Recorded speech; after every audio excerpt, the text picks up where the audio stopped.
NoStressMike.com. We got rudely interrupted. I finally ran out of space on that phone on video making. So now I know the limits on what I can put on my phone. And but so now this is another phone. And but anyway, I'm talking about the three Chinamen that I met on this trip. And in particular, I was talking about the one that was in the Korean War. And but what I was going to on this is the importance of foreigners coming to the United States. They come when they come legally. When they come legally, and there's even more than that, they're not coming as refugees. They're coming here to become Americans because it's that American attitude. And it's that American attitude that gets us to, like I say, like my new friend, go into the military and put his life on the line, doing all this kind of stuff. It's that American attitude. Just like my wife coming here to the United States, she wanted to become an American. They come for opportunity, yes, but the opportunity isn't money. That's just one of them. And it's not really, it's not their focus. Their focus is, like I say, opportunity. Opportunity to believe in things, do things, and the American dream, pursue the American dream.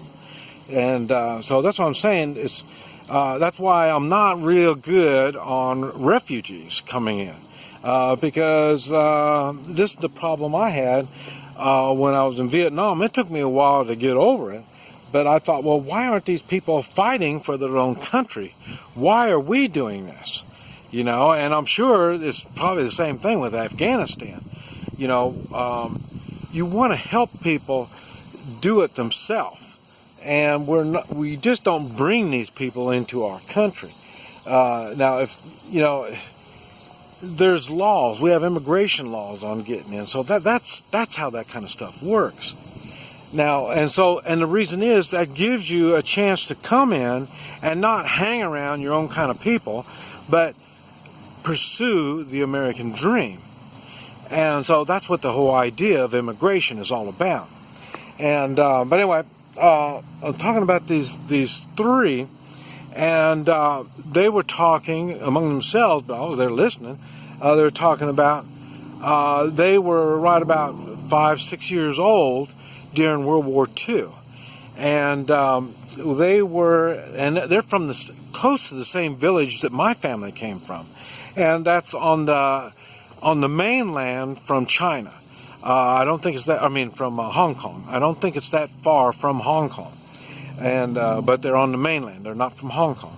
And what they would do, they said the Japanese took over.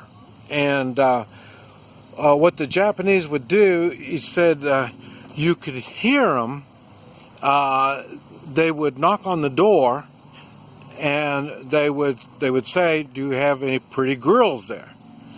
And what they did, and it's what I've talked about before, an occupying company or an occupying force, what they do is they rape and pillage and doing all this kind of stuff. Now we try to look at ourselves as being civilized, and we don't do that, but they do. They just don't publicize it that much. And but the idea is to, like I say, whoever it is that you're fighting, you want their women pregnant, and you want them pregnant with your people. You don't want them pregnant with themselves, or you're going to continue fighting. And this is what you see in Afghanistan. This is what you saw in Vietnam. That's how they can fight a long time, because they keep reproducing more future fighters. So the idea is to put your particular genes in there. So that's where all the, and you know, I say we're too civilized. We don't call it rape, But like I say, we do, as an occupying force, they will, what do you call it, reproduce. And but they were talking about how you would hear them knocking at the door in the evenings when they do that.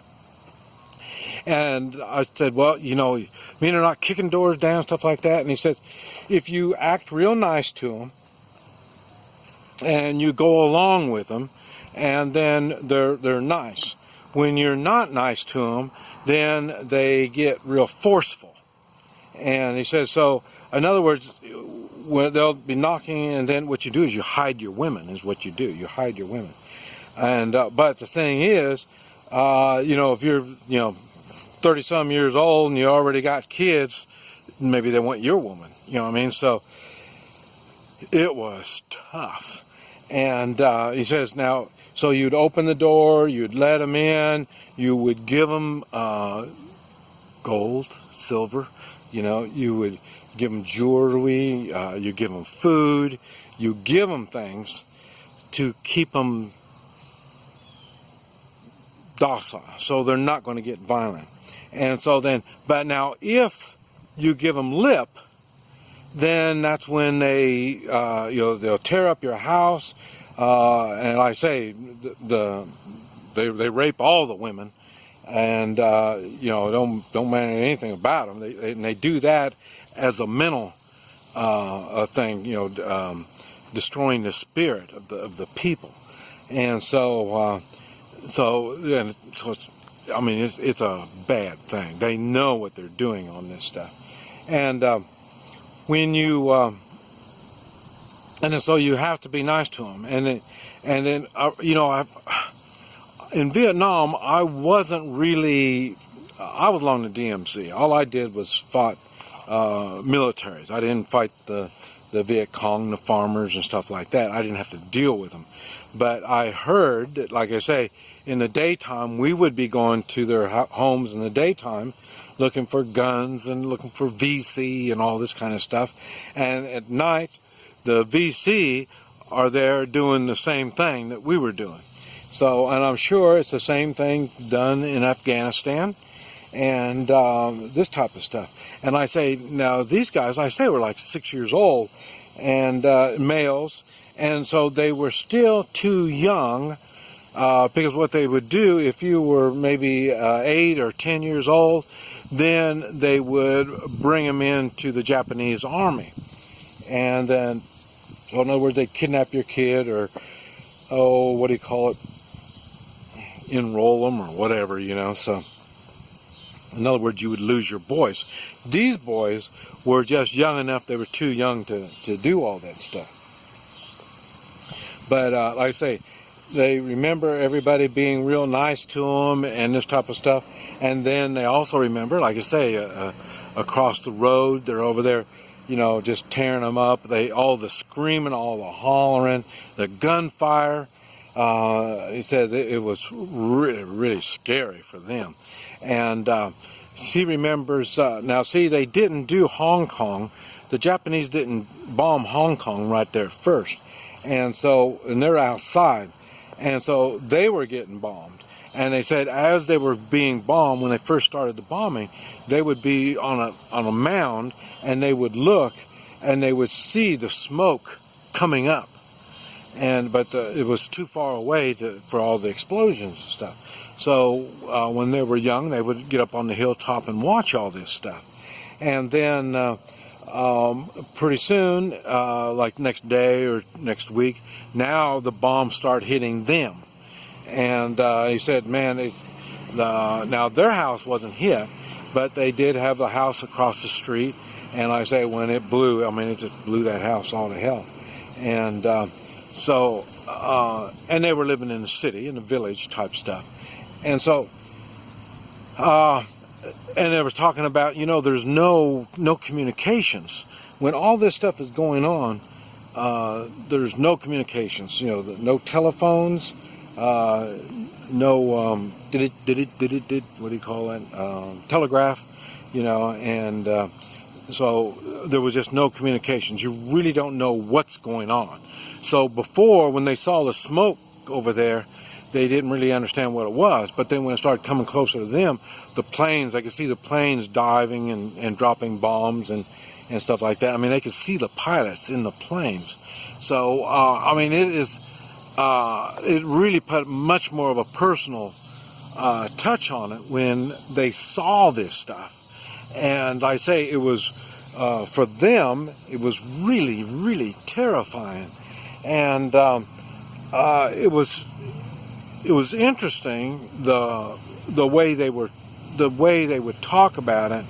And like I say, they didn't really escape, but like I say, they had to live through it.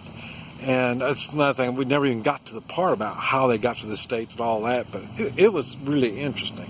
Now, I'm going to stop here. I'm going to make another video talking more about that. It's Mike, NoStressMike.com.